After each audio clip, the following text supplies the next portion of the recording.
તો કેમ છો મિત્રો? આજે આપણે આવી ગયા છે ફોટો પ્રિન્ટ કરવા માટે, જે આપણે લગ્નના ફ્રેમોમાં ગોઠવવાના છીએ.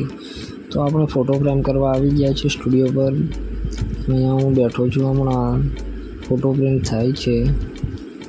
ફોટો પ્રિન્ટ તો થઈ ગયા છે. હવે આને ગોઠવવું બી પડશે. ગોઠવીને આ ફોટો પ્રિન્ટ થાય છે, જોઈ રહ્યો છો તમે. આ પ્રી વેડિંગના ફોટોસ છે. તો હવે આ ફ્રેમો લગાવવાની છે. તો આ ફોટો આપણે પ્રિન્ટ કરાવવા આવ્યા છીએ. ફોટા તો પ્રિન્ટ થઈ ગયા છે. તો ચલો, ફોટો પ્રિન્ટ થઈ ગયા. તો હવે આપણે લોકેશન ઉપર પહોંચીએ. લગાવવું બી પડશે સાંજ સુધીમાં. આજે નાઇટમાં જાણ આવવાની છે. તો ચાલો નીકળીએ અહીંયાથી. તો આપણે આ નીકળી ગયા છીએ ફોટો ફ્રેમના લોકેશન પર. પહેલાં તો આપણે આપણા સ્ટુડિયો પર જઈશું, પછી આને ગોઠવશું ફ્રેમોમાં, પછી લોકેશન પર જઈશું.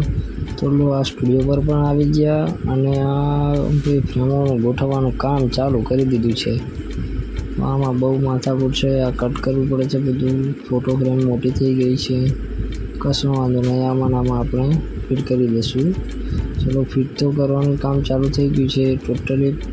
હવે આપણે નીકળી ગયા છે લોકેશન ઉપર જવા માટે. જોઈ શકો છો તમે. આ બધા વાયર કનેક્શન ને બધા સ્ટેન્ડ તો પહેલાં મૂકી આવ્યા હતા આપણે, એટલે એનો વાંધો નહીં આવ્યો.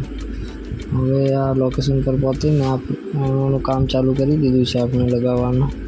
તમે જોઈ શકો છો આ બધા પબ્લિક જોવા માટે આવી ગયા છે કે કેવા ફોટો પાડ્યા છે. પહેલાં તો એન્ટ્રીમાં દાદા દાદીના અમને રાખ્યા છે. પછી જોઈ શકો છો તમે આ ફાઇનલી રિઝલ્ટ તમે જોઈ શકો છો. આ ફ્રેમો લગાવ્યા બાદ લાઇટિંગ કર્યાનું કેટલો મસ્ત લાગે છે. તો આજના માટે આટલું જ ફ્રેન્ડ્સ. મળીએ આપણે નવા બ્લોગમાં. ચલો.